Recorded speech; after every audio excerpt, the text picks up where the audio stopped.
Ricardo, hay que hablar de muchas cosas. Hoy sí que hay hasta para repartir temas, declaraciones, y yo ya ando enchilado. ¿Cómo estás, Ricardo? Te saludo con mucho gusto. Muy bien, mi querido Vicente, estoy yo también bien enchilado porque pues no veo a la prensa corporativa, a los voceros de los empresarios saliendo a festejar esta compra que ha hecho el empresario Elon Musk, que tanto estaban pidiendo, que tanto estaban jodiendo. Los veíamos un día así y otro también exigiendo que este personaje que parecía ser su ídolo comprara esa red social, y ya lo hizo, ya ha dado una bonita cantidad de dinero para hacerse de esta red social que es muy influyente en términos políticos. Pero primero lo primero, público memorioso, ¿quién es este personaje? ¿Quién es Elon Musk? Este sujeto, este hombre de 50 años que nació allá en tierras de John Maxwell Coetzee. Bueno, no lo conocen los corporativistas porque no leen Premio Nobel de Literatura. Este sujeto nació en Sudáfrica y es conocido como el fundador y consejero delegado de la poderosa compañía Tesla, una empresa de automóviles eléctricos estadounidense, y de la empresa también SpaceX, una compañía aeroespacial con la cual ha abierto la puerta a los viajes comerciales al espacio, y con la cual este sujeto ha logrado contratos exclusivos con la influyente agencia espacial estadounidense NASA. Musk también es presentado por la revista que tanto le gusta a Aguilar Camín, que tanto le gusta a Enrique Krause, Forbes, como el hombre que ha revolucionado en transporte, tanto en la tierra con Tesla, como en el espacio mediante el fabricante de cohetes SpaceX.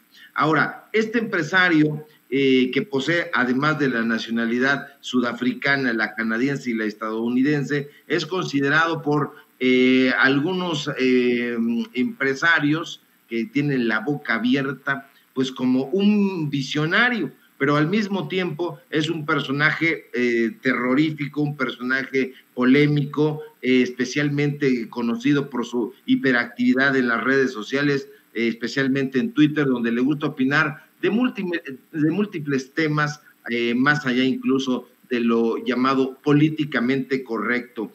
Con un movimiento de su dedo, el mercado de valores se dispara o desmaya. Un ejército de votos está pendiente de cada una de sus palabras. Recuerdo que escribía la revista Times apenas en diciembre del año pasado. Ahora, Musk no se lleva nada con el presidente de Estados Unidos. Incluso ha llamado a Biden húmeda marioneta de calcetín con forma humana, lo cual yo comparto. En ese sentido no me cae nada bien este personaje. Y bueno, Musk no tolera a Biden, pero más allá de estas animadversiones, ¿cuál es el interés real que el empresario sudafricano tiene al comprar Twitter? Es obvio, es evidente, para nadie es un secreto que las redes sociales han evolucionado al punto de tener una enorme influencia en la actividad social, económica, cultural y política en todo el planeta, todito el planeta. Quizá algunos pudieran decir, Sevilla, exageras con esta afirmación, pero si nos detenemos unos minutos a mirar el comportamiento de las personas en esta red social, en Twitter, podremos constatar que esto es un hecho incuestionable. Debido a la naturaleza de Twitter, las personas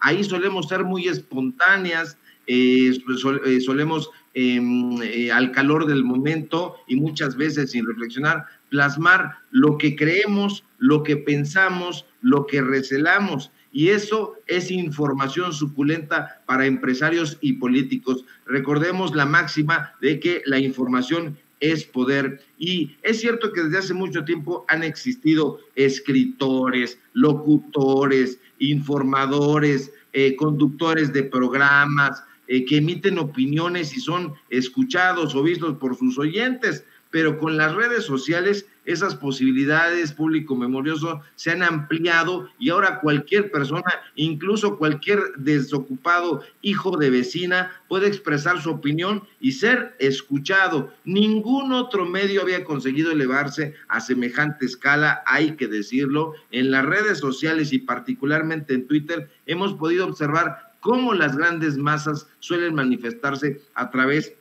de esos medios y logran volverse lo que se denomina virales o trending topic, términos que se han vuelto muy populares en esto que ahora se conoce como la era digital. Ahora, en los últimos años hemos observado cómo las redes sociales se han vuelto protagonistas, desde temas del mundo del espectáculo hasta tópicos de carácter político o social. Aquí lo hemos visto, aquí lo hemos padecido, aquí lo hemos reportado en Sin Censura, todos los excesos que se han cometido en Twitter.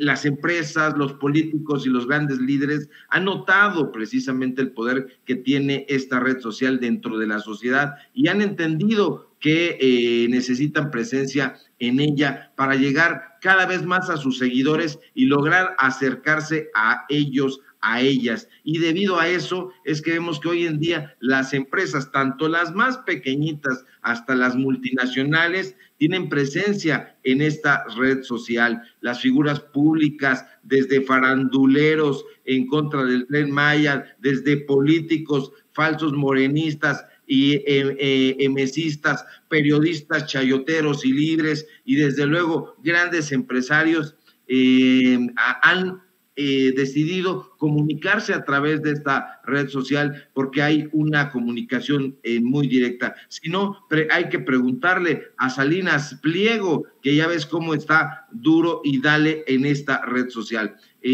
Ahora, no hay que perder de vista que Twitter suele ser utilizado como medio de escucha para saber qué está diciendo la gente, cuál es su comportamiento, para saber qué opinan de un gobierno, para detectar si se encuentran en una crisis de reputación o si la gente los quiere. Twitter es la red hoy por hoy donde la información política tiene mayor impacto y relevancia.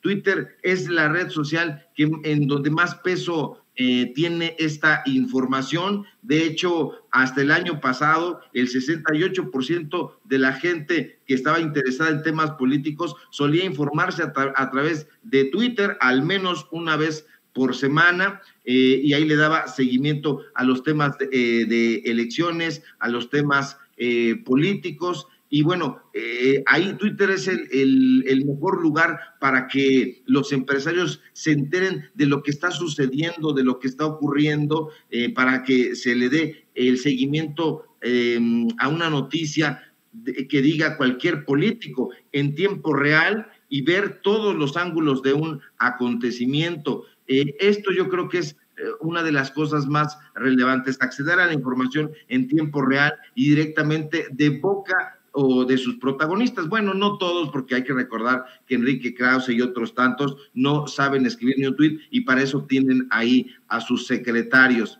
Pero bueno, esto es sumamente valorado por los empresarios y eso lo sabe perfectamente Elon Musk y debido a ello ha decidido adquirir Twitter, que es como decía el gran Jean Baudrillard, acá se los enseño, porque luego los pasguatos de la derecha no saben de lo que estamos hablando, pero estas cosas se llaman libros y se leen, se entienden, se comprenden y se dan a conocer. Y bueno, es justamente esto, el título de este libro, es una estrategia fatal, una perversa sin razón, que es, por cierto, como decía este pensador, el principio de todos los males. Entonces, que no nos den gato por liebre, querido Vicente, y por eso uno está enchilado, desconcertado, porque no ve a la derecha festejando eso. Ya vimos a Sergio Sarmiento que está lloriqueando y en algún momento estaba pidiendo que a Twitter lo adquirieran esta clase de personajes. Pues ahí está, el sueño se les ha hecho realidad y ahora parece que va a ser una pesadilla. Y va a ser una pesadilla porque lo que ha anunciado, entre otras cosas, Elon Musk, es que le va a dar en la torre a los bots. Pero bueno, no habrá que creerle mucho. A lo mejor le da en la torre a los bots de estos personajes pedorros, pero seguramente va a atizar otros bots para impulsar las campañas que a él le conviene. Entonces, cuidado, público memorioso, porque aquí hay gato encerrado. Así es. Oye, Ricardo, y esta sí te la voy a poner de pechito, así nada más, para que le pongas el pecho y metas gol. ¿Cómo ves, hablando de Twitter, lo que publica en Twitter el gran Enrique Krause, el gran intelectual Enrique Krause? Yo entiendo que la palmera de Reforma haya sido un emblema por tantos años, pero de ahí a esto me parece ridículo, con mucho respeto lo digo, que el lugar de la palmera de Reforma lo ocupe el vacío. El dolor por haberla dejado morir es el mejor homenaje. Y ya en la oposición, siguiendo la línea de Enrique Krause, dicen, si no pueden con una palmera, menos pueden gobernar. Ya, por favor, déjense de estupideces, Ricardo, por favor, ayúdame. Pues yo quisiera ayudarte, querido Vicente, pero no es posible. Estos personajes van en picada, y lo decíamos la semana pasada, qué vergüenza que un sujeto que le servía el cafecito, que iba por las películas al blockbuster, ya desaparecido, por cierto, de Octavio Paz, y que se sentaba a la mesa de los intelectuales serios, formales, y participaba en esas discusiones, por lo menos para servirles el cafecito y hacerle los mandados, pues ahora esté compartiendo este tipo de babosadas. Enrique Krause, ya lo hemos dicho, no es historiador, entonces no nos debe sorprender que esté tuiteando este tipo, bueno, dictando este tipo de cosas a su community manager. Se ha sentido poeta, se ha sentido historiador, se ha sentido analista de los hechos históricos de este país. No lo es, ya sabemos que es un ingeniero en fake news, pues que es el dueño vitalicio de una revista que nadie lee, y está ahí tratando de subirse a los temas. Yo me imagino que todas las mañanas, en lugar de ver y leer los periódicos, de consultarlos, está viendo cuál es la tendencia del momento para decir, a esta me subo. Y como se hizo tendencia la palmera, dijo, pues le voy a entrar. Entonces, eso da pena, es vergonzante, pero nos pone en la perspectiva de quién es Enrique Krause Kleinborg, y bueno, está siguiendo los pasos de su mamá, de Helen Krause, que tiene plasmadas sus manos ahí en la Plaza de las Estrellas, y que aspiraba a ser una estrella de la farándula. Enrique Krause tiene esos mismos intereses, ser una estrella más del Canal de las Estrellas. Lo ha conseguido desde épocas de Octavio Paz, le invitaban ahí, lo continúan haciendo, y desde ahí da sus opiniones a modo, no hay contraste, no nos invitan ni a ti ni a mí para que nos sentemos ahí y le demos una buena paliza. Lo sientan con Leo Zuckerman, lo sientan con Amparo Casar, lo sientan con Aguilar Camín, con sus puros cuates. Entonces ahí pueden estar hablando de palmeras, hacer poesía chabacana y ramplona, porque son poetastros lamentables. Pero pues bueno, ya no tiene ningún interés. Yo creo que ni siquiera ya para los políticos que ya no han decidido, yo ya lo veo así, dejado de alquilar sus servicios. Ahora otros fantoches han pasado a ser los empleados de los grandes corporativos. Ahora ya en sustitución de Krause está Chumel Torres, en sustitución de Héctor Aguilar Camín está Víctor Trujillo, y bueno, pues como ven que no les rinde frutos el análisis serio, pues entonces están haciendo payasadas, porque la payasada y la fantochería en este momento vende, y vende muy bien. Querido Ricardo Sevilla, como siempre es un placer saludarte, escuchar tus comentarios, tus opiniones sin censura. ¿Por qué no cerramos con la invitación de todos los días para que la amable audiencia, la audiencia diferente e inteligente de Sin Censura también vaya y apoye esos esfuerzos que realizas en otras trincheras? Claro que sí, querido Vicente, público memorioso. Síganme en Twitter, @Sevilla Crítico, en Facebook, Ricardo Sevilla, así nada más. Síganme en mi canal, Los Datos Duros MX, así lo encuentran. Hoy tenemos programa en punto de las 8:30. Nos acompaña el director de la Fonoteca, Pavel Granados. Entonces vamos a estar platicando sobre lo que están haciendo ahí en la Fonoteca, y bueno, vamos a tener una serie de invitados así. No se pierdan mañana, miércoles, la investigación especial aquí en Sin Censura, porque va a estar buena. Traemos videos, traemos testimonios de casos que ya le vamos a platicar y que tienen que ver con la violencia hacia las mujeres. Un fuerte abrazo, querido Vicente, público memorioso, y a todos y a todas allá en producción. Gracias al querido Ricardo Sevilla, al maestro Ricardo Sevilla, hablando con nosotros sin censura.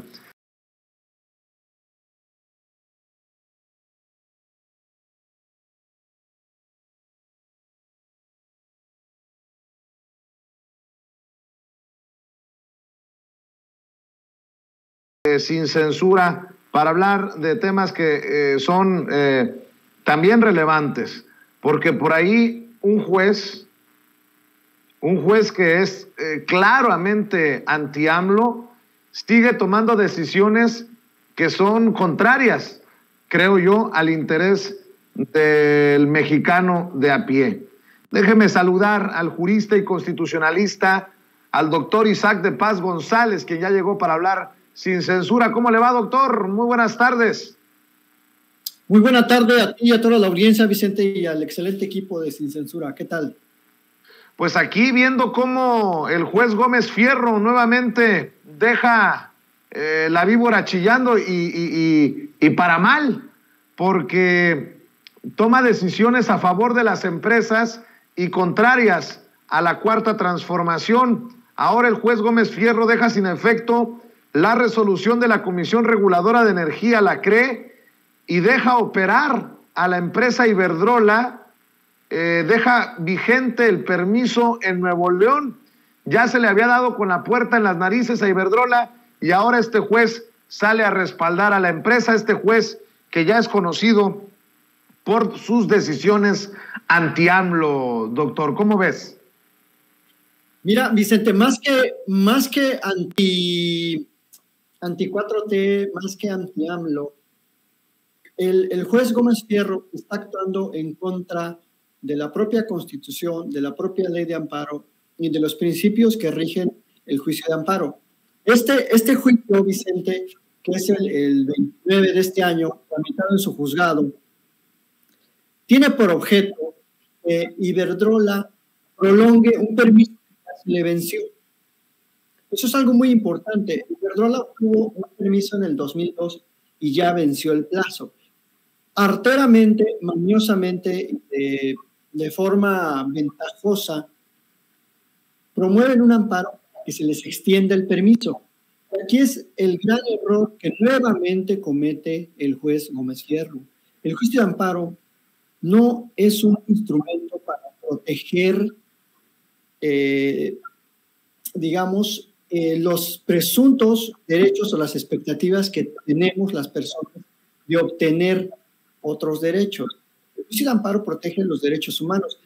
Esta compañía no tiene ningún derecho humano a ser protegido en este procedimiento.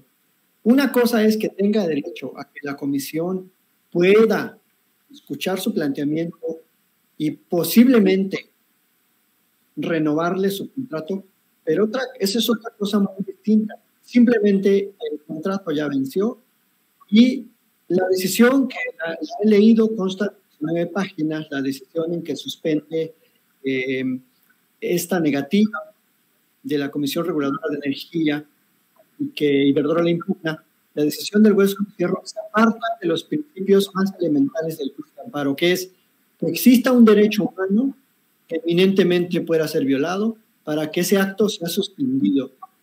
Entonces, lo que quiero decir es que también lo comprenda.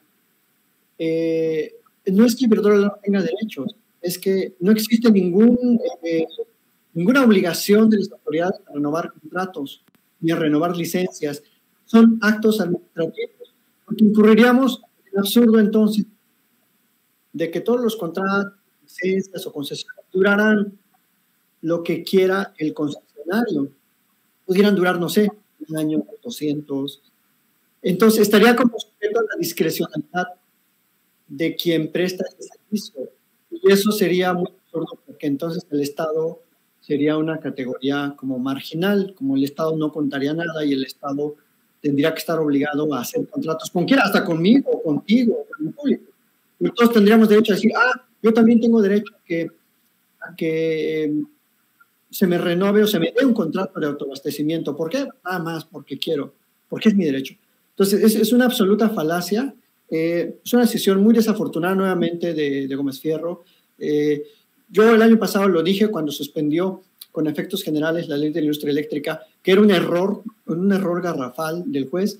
No sé si malintencionado. Se ve, creo que hay una intención notable de ir en contra del interés público, que protege, todas las leyes protegen un interés público, un objeto, que es en este caso la prestación del servicio público de energía. No estamos hablando de un país en el que la energía sea de servicio privado. Entonces creo que está muy confundido el juez y las empresas están encontrando ahí un caminito para tratar de retrasar esta transición y esta recuperación del dominio que tiene que tener la Comisión Federal de Electricidad para mejorar el servicio público. El servicio público no operamos bajo un esquema de servicio privado. Así que muy lamentable, muy tergiversada nuevamente su decisión. Se la van a revocar, ahorita es provisional, pero creo que nuevamente se la van a revocar en el tribunal colegiado, como ya lo sucedió el año pasado con las otras decisiones. Y en otros temas que creo que son muy importantes porque podrían sentar un precedente para el 2024, le toca al Tribunal Electoral del Poder Judicial de la Federación analizar, incluso hasta sancionar de ser necesario, los números y la calidad de la consulta de revocación de mandato del pasado 10 de abril. Todo parece indicar que podrían desechar la queja del PT, del Partido del Trabajo, y establecer que como autoridad del INE no se excedió. El problema es que también podrían sancionar por violaciones a las leyes por parte del oficialismo. Por eso te pregunto, ¿qué está en juego? ¿Esto podría sentar un precedente para el 2024? Bueno, puede ser, Vicente, pero la verdad es que al no haberse alcanzado el porcentaje, algunas cuestiones no tendrían ya necesidad de discusión. Y por otro lado, es verdad que el tribunal puede reiterar algunas consideraciones del INE sobre el presunto exceso de participación de algunos funcionarios o funcionarias de la administración de la 4T a favor de la promoción de la consulta. Pero estamos hablando de conceptos muy ambiguos como qué es propaganda, como qué es una participación o qué es una contratación efectiva de propaganda. Y creo que ahí el INE se ha excedido muchísimo porque la Constitución no prohíbe la difusión, prohíbe la contratación directa de propaganda a favor o en contra del sentido de la revocación. Así que sí va a ser una decisión muy importante, habría que ver cómo se discute en el Pleno del Tribunal Electoral, pero creo que los principios constitucionales sobre la participación de la sociedad en este procedimiento deben de imperar, es decir, debe de darse viabilidad a la máxima posibilidad de participación de la sociedad y creo que en ese aspecto hubo una buena respuesta de parte de la sociedad y una muy mala gestión del INE en cuanto al órgano que estaba encargado de encauzar esa participación. Así que yo creo que va a ser una decisión que no trascenderá tanto como lo esperan quizás los opositores y esperemos que prevalezca el análisis de los principios de máxima participación que están ya en la Constitución, Vicente. Querido doctor Isaac de Paz, tú eres académico, tú tienes alumnos, solo por no dejar, ¿qué piensas de la exhibidota del papelón de Denise Dresser con el Trump se la metió doblada a Andrés Manuel López Obrador? Yo no entiendo a Denise Dresser cómo es que deja que su veneno la controle, porque ¿qué explicación le tendría que dar a sus alumnos, no? Te lo pregunto a ti porque eres académico también, profe. Vicente, fíjate que es muy lamentable que la señora Dresser contribuya a estas descalificaciones tan vulgares en el ámbito público, siendo ella quien presume ser, ¿no?, una académica de prestigio que va a las universidades del extranjero a dictar conferencias. Creo que sí, como miembros de la academia, estamos obligados a seguir ciertos parámetros de conducta pública y tratar de permanecer en ese ámbito de la ética y en cómo nos dirigimos hacia los demás. Podemos ser críticos, quizás hasta sarcásticos, burlones, pero caer así en ese tipo de retweets que solo reflejan, como tú dices, un encono, creo que no contribuye ni a la academia, o sea, como que nos perjudica en el sentido de va a pensar la gente que todos somos así. Pero creo que la señora Dresser hace mucho que yo no le conozco una publicación seria en alguna revista científica de vanguardia, de esas en las que se publica pues muy difícilmente. Y se vuelven luego muchos académicos, y esto lo dijo, cito al ministro Saldívar, como académicos, muchos tuiteros son muy buenos, ¿no? o viceversa, como tuiteros son muy buenos académicos, pero ya como académicos son muy mediocres. Entonces, y eso cierro la cita, lo dijo el señor ministro la semana pasada, creo que lo rebasa ese intento de crear mentiras, de crear un ambiente de crispación, cuando la academia deberíamos contribuir a un debate serio, un debate informado, objetivo, con fundamentos, y pues no caer en eso, porque pues si no, pues nos volvemos como una caricatura.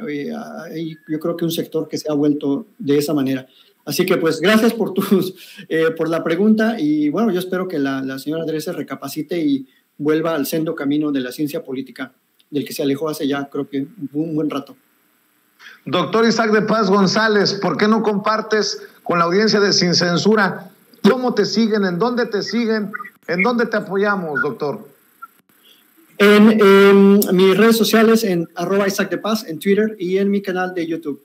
Y pues muchísimas gracias, Vicente, y saludos a todo el público de Sin Censura, de todo el mundo, porque es un público súper global, y bueno, al público también de Baja California, de México, del Estado de México, mis paisanazos, y pues un saludo a toda la casa. Buena tarde. Me da mucho gusto saludarte, doctor. Te mando un abrazo en donde te encuentres, el doctor Isaac de Paz González, hablando con nosotros sin censura esta tarde. Voy a la pausa antes de que se quemen los frijoles, y también voy a cerrar con el buen Toño Ruiz, que desde temprano anda a 1000 por hora.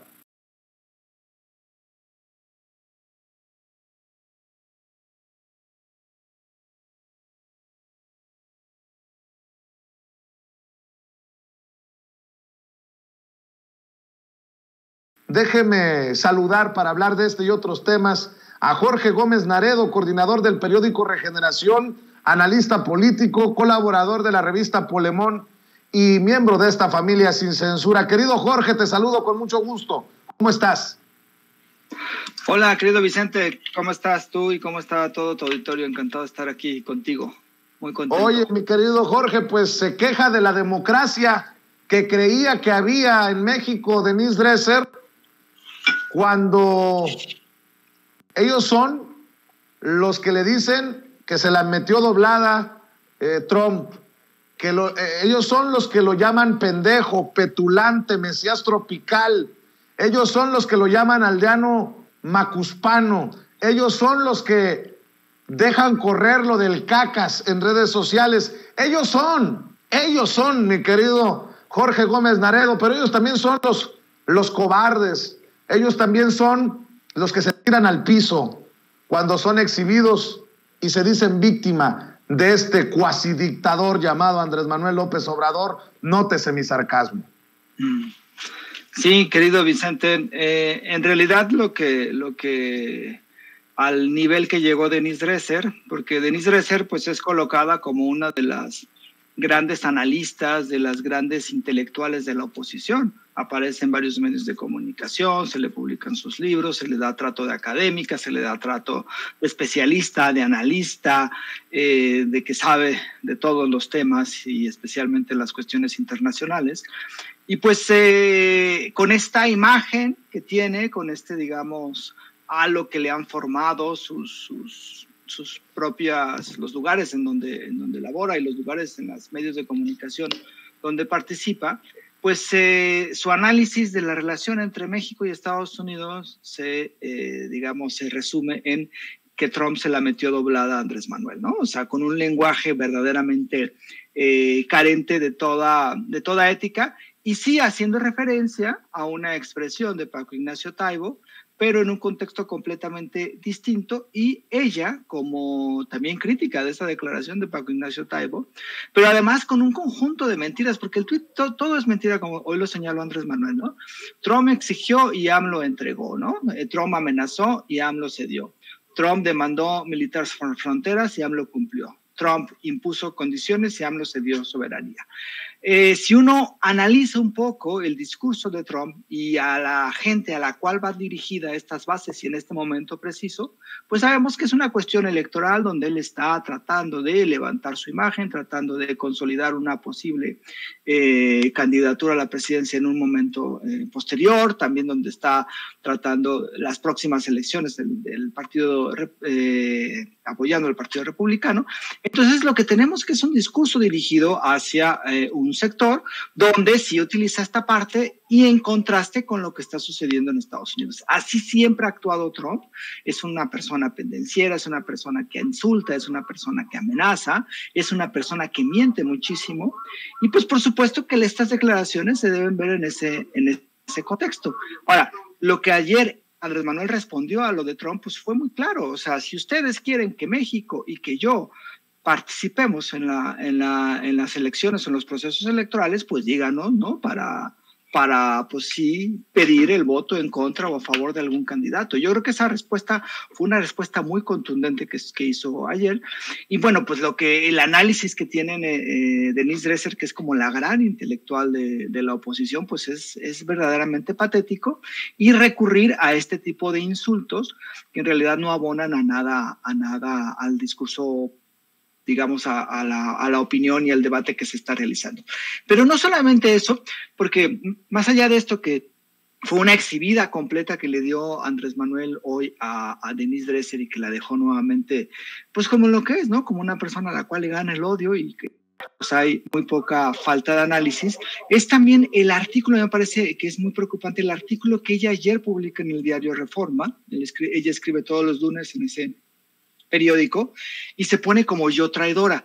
Y si tú, bueno, todos sabemos que ellos, la oposición, la Denise Dresser, en fin, todos dicen que Andrés Manuel insulta, incluso en este tuit en contra de, como respuesta a Genaro Villamil, dice que AMLO tiene como el privilegio solamente de insultar a la población, y que de parte de Andrés Manuel y de que los López Obradoristas está este lenguaje violento, este lenguaje de agresión y todo. Pero en este artículo que ella escribe, se victimiza, se pone ella como el centro del debate público, después se victimiza, pero además asocia palabras que no tienen ninguna relación con lo que significa ni Andrés Manuel ni el López Obradorismo. Si uno lee, por ejemplo, el artículo, se llama Yo traidora, dice: envíenme al paredón, quémenme en la hoguera, córtenme la cabeza, confieso que soy traidor a la patria.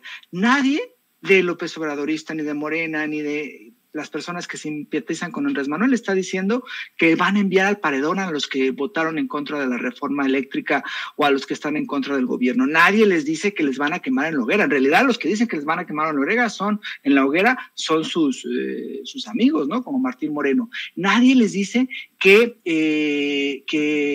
le van a cortar la cabeza. O sea, imagínense, está poniendo un lenguaje completamente agresivo y violento en supuestas acciones que evidentemente el López Obradorismo no hace. Después dice, colóquenme las cadenas porque creo en el Estado robusto y intervencionista. ¿Quién está mandando a encarcelar a opositores en este gobierno? Por supuesto que eso es completamente mentira. Después dice ella, enciérrenme tras las rejas porque me preocupa la devastación ambiental.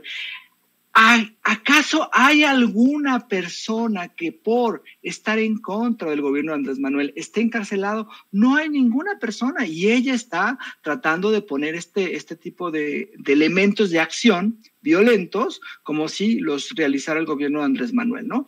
Apedréenme en la plaza pública. ¿Cuándo se le ha violentado a un opositor en este gobierno? Por supuesto que eso es completamente mentira. Después dice, arránquenme las uñas de los dedos cada vez que intente evidenciar el muro de secretismo creado por la militarización. ¿Cuándo se le ha hecho eso a un opositor en el gobierno de Andrés Manuel? Y después pone, colóquenme en una pira. ¿Cuándo? O sea, es absolutamente absurdo lo que menciona ella, ¿sí? Jorge, lo que pasa es que en la oposición creen que, por ejemplo, llamarles traidores a la patria es un insulto.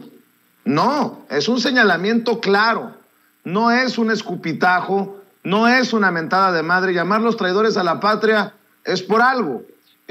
Cuando se sienten exhibidos, cuando el presidente les contesta, para ellos es una ofensa, para ellos es un ataque a la libertad de expresión. Cuando el presidente pregunta de dónde vienen los dineros con los que Carlos Loret de Mola compra sus propiedades, lo consideran un abuso desde el poder. Es que la oposición en sus conceptos está muy torcida. A eso voy, mi querido Jorge Gómez Naredo.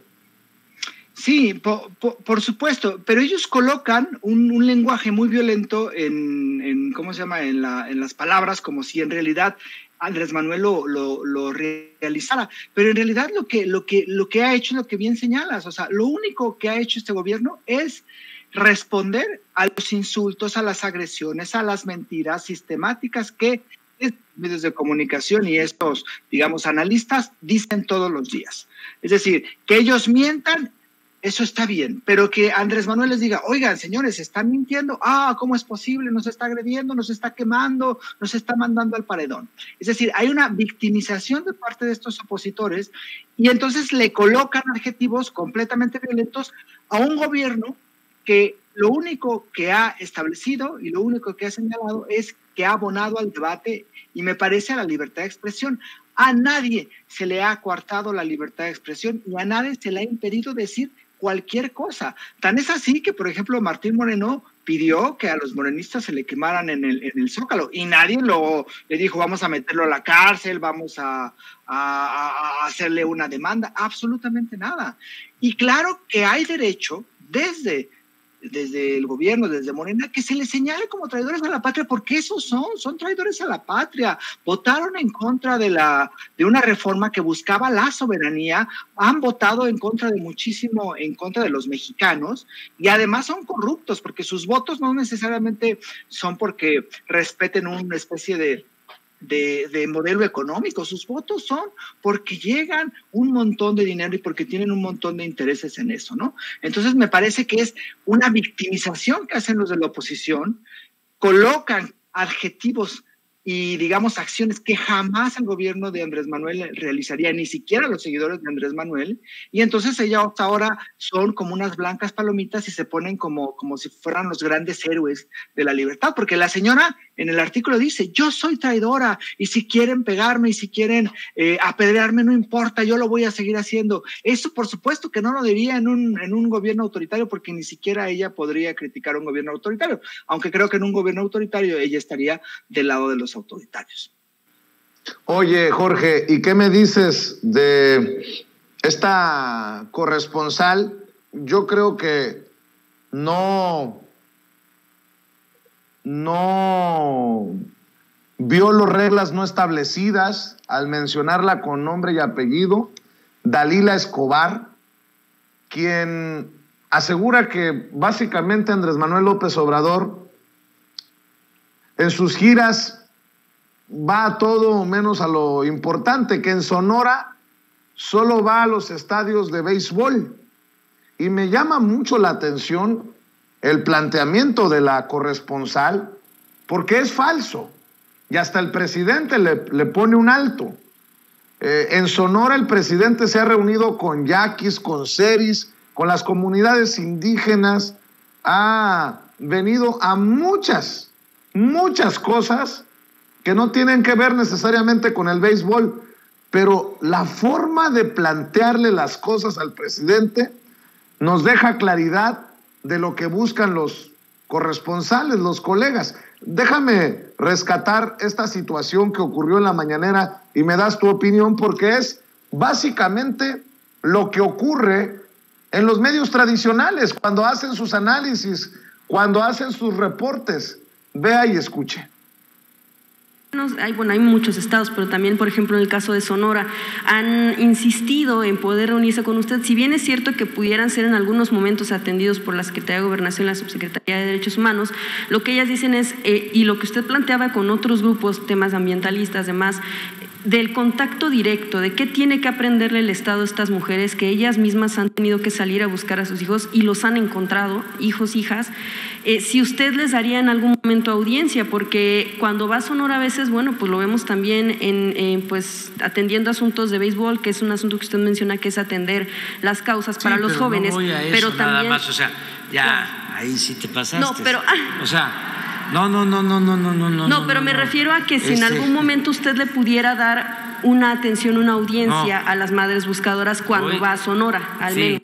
Sí, pero voy a Sonora, a los pueblos yaquis, voy a Yécora, ¿sí?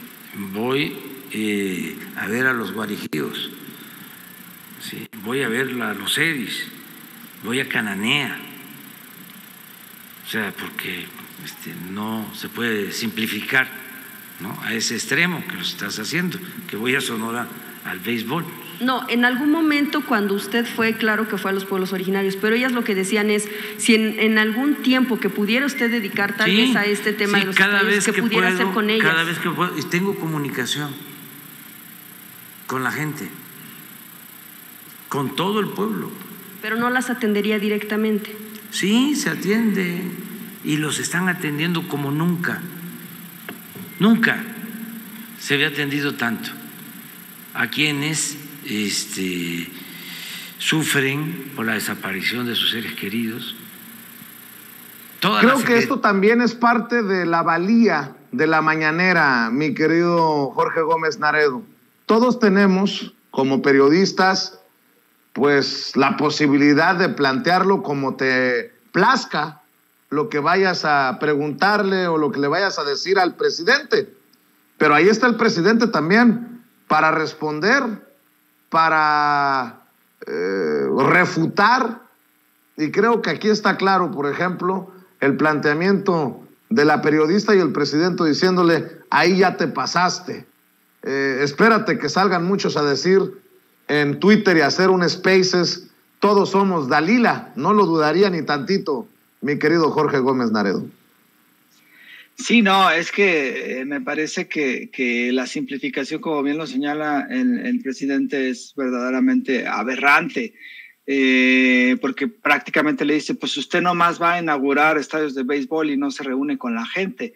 Si nosotros hacemos un comparativo con todos los anteriores expresidentes que ha habido en el país, bueno, quizá Lázaro Cárdenas no, pero con todos los demás, nunca un mandatario ha recorrido tanto el territorio, nunca ha ido, o sea, él va a los pueblos, él ha ido con las comunidades indígenas, cuando hay un problema, va a las propias, pues ahí donde está la gente, o sea, y no va con un montón del ejército y llega en un helicóptero y se va en un helicóptero, es decir, ha hecho un trabajo que no es un trabajo que haga solamente, que haya comenzado con la presidencia de la República, es un trabajo que viene realizando desde hace muchísimos años.